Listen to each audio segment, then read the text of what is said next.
Changing the nature of day-to-day frontline interactions is one of the greatest challenges we face.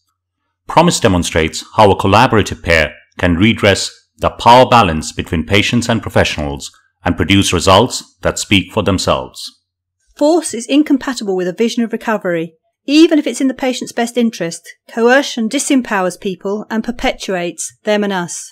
Mental health services are on a journey. Promise Global aspires to set and break through frontiers of humane mental health care and eliminate reliance on force. Irrespective of where one's starting line is, there is good practice that can be nurtured, celebrated and shared. Promise is a springboard that will help organisations leapfrog on their improvement journey. Working as a collaborative pair has been a constructive force for change as well as being a transformative experience. It was like a rugby scrum. They got on top of me and held my face down to the floor with my arms behind my back. There was someone on every limb. It stayed with me. This is a quote from the Mind 2013 report on crisis care, which showed extensive variation in the use of physical interventions. Staff feel it's part of the job, but it spoils the job. The case for change is clear. Approaching Manan, in my role as a patient leader, regarding the Mind findings, led to the inception of Promise. Promise was co-founded by a patient and a professional. The pair have led by example as to how every aspect of a project can be co-led and co-produced. King's Fund have been promoting our working model as an example of good practice for others to replicate. Input from a patient advisory group also informs the project, allowing patients to directly influence the design and delivery of services. Equal emphasis on lived experience and professional expertise is evident in our value-based framework. It proposes a caring response to distress, irrespective of its source or height, courage to challenge the status quo, and co-production of novel solutions. Uniquely, the Promise span extends from challenges within the organisation and the local health and social care economy to aspirations which we believe will help to tackle the global human rights crisis.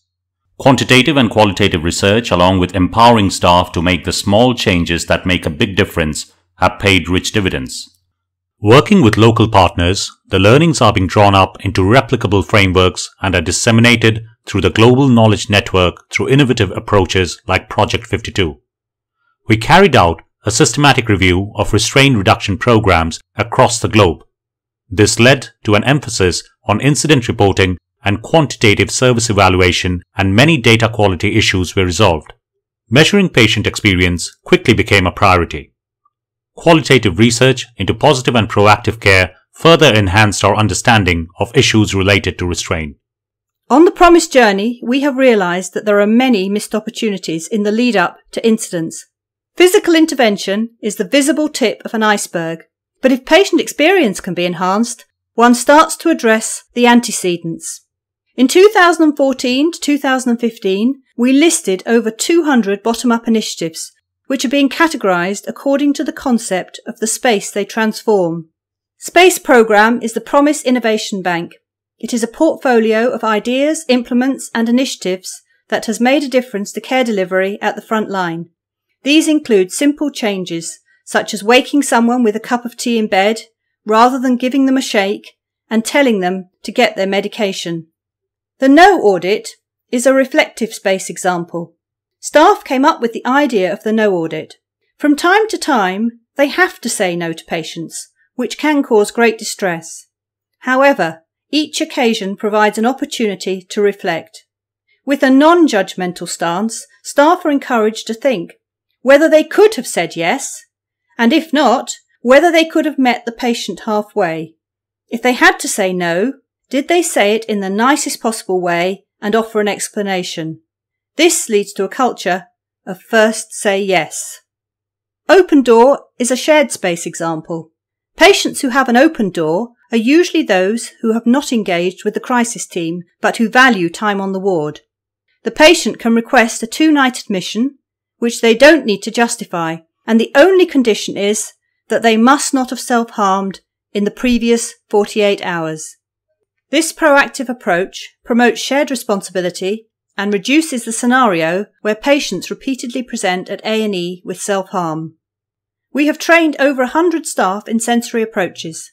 Individually meeting the sensory needs of patients as an alternative to physical intervention or rapid tranquilization has immensely helped with patient experience.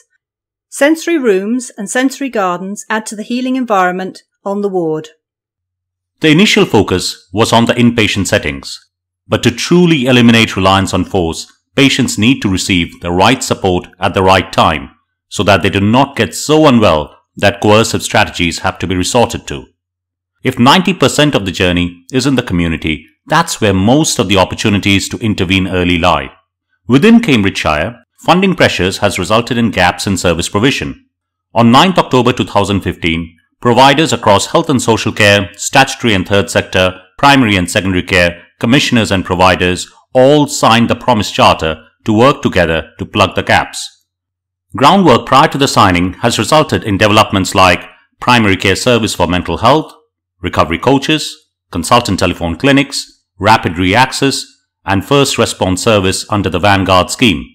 Closing gaps and facilitating early detection and treatment decreases the need for coercion in care and puts the patient firmly in charge. The insights, innovations, initiatives from the Promise journey has formed the basis of 4 frameworks: Protect, Promote, Progress and Process. Each is a one-day workshop. Protect is the Promise safety framework. It draws on well-established psychological approaches to help patients and staff reframe and rechannel distress. Promote provides a framework for ideas to blossom into successful innovations, providing a structure through which staff can implement the smallest change that they have in their locus of control helps embed leadership at every level. From frontline practitioners to the board, Progress provides a governance framework with meaningful key performance indicators. We manage what we measure. Progress helps in overcoming the culture of doing what we count rather than doing what counts. Process maps out the Promise leadership paradigm. Transforming the nature of day-to-day interactions at the front line is dependent on engaging staff and patients in scripting and enacting a new discourse. Using stories and metaphors, we aspire to transform the frontline discourse. Our Navigating Rocky Waters animation captures the trials and tribulations of recovery, while the line within illuminates the world of depression. We have a number of stories like this in production.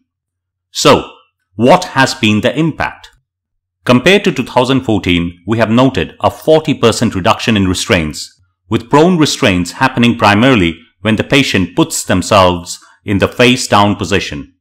Interestingly, there has been a 50% reduction in assaults on staff over the same time frame, showing what is good for patients is good for staff. Physical intervention numbers have become so small that one very unwell patient's care needs can cause a spike, which demoralizes staff. Helping them see the journey we have undertaken and the bigger picture through patient experience data is motivational. Our patient experience results, with almost 1,000 surveys, speak for themselves. The high patient experience shortens lengths of stay and allows us to operate a fairly sophisticated acute care system called 333. 70% of patients are discharged from the 3-day assessment unit to home treatment. The savings from the reduced bed base has been reinvested into home treatment and better staffing ratios, which has further bolstered quality. Quality up, costs down. Promise has attracted international attention. The cross-fertilisation that the global partnerships provide enriches our organisational journey. We have featured prominently in Department of Health events, and the content from Promise has been included in the World Health Organization Quality Rights Training Toolkit. Led by 5 founding members, Cambridge, Yale, Prague, Brisbane and Cape Town, we already have over 30 contributors to our global knowledge network. We receive national recognition, winning the Strengthening the Foundations category at the Penner Awards. We hope to take this work forward. To align organisations worldwide, at the World Psychiatric Congress, November 2016, the Cape Town Promise will be signed. As a patient, I can see there are many parallels between my personal recovery story and the Promise journey. For myself and individual frontline practitioners, it has also been a journey of shared discovery. We hope you too will join us.